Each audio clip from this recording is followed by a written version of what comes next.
Ito po yung part 2 ng aking fresh lumpiang sariwa.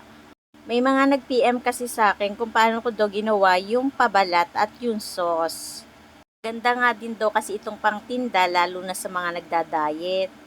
Sabi ko igagawa ko na lang ng video yung gagawin kong pabalat at sauce para naman meron din akong i-reels. Ang gulay naman kasi common na lang naman sa paggisa, bawang at sibuyas nga lang naman. Tapos sasahugan lang ng karne, manok or baboy. Gamit ko nga po palang gulay dyan ay sayote, singkamas, carrots, kamote at saka beans. Tapos pag binalot po natin, lagyan natin sa ibabaw ng bawang at saka mani. Ayun po, umpisahan na natin gumawa ng sauce. Sa kasirola, naglagay ako ng 1 tasang cornstarch, 2 tasang asukal na pula, at 1 kutsarang pamintang pino. Tapos nilagyan ko siya ng 12 tasang tubig. Ayan po. Sakto lang po yan sa gagawin kong 22 pieces na fresh lumpiang sariwa. Ngayon po, nilagyan ko siya ng kalahating tasang toyo. Pagkatapos, sinalang ko na siya sa kalan at hinalo-halo. Kailangan po nating halu-haluin para hindi magkulta-kulta yung cornstarch na ating nilagay. Ayan, kumukulo na siya. Pwede na yan, luto na.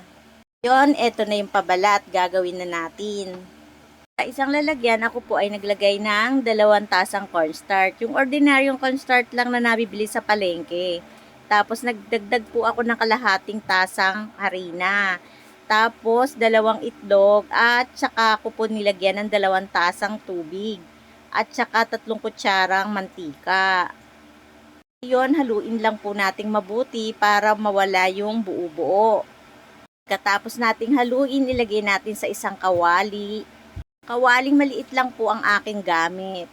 Kahit ano pong kawali gamitin nyo, okay lang yan. Hindi po yan didikit. Ayan o, ang dali lang yan tanggalin. Hindi po siya madikit. Ako po'y kahit anong kawali lang ginagamit ko. Ayan, ulitin natin. Ganyan lang po dapat kanipis. Huwag masyadong makapal. Kasi pag masyadong makapal, mapupunit na siya.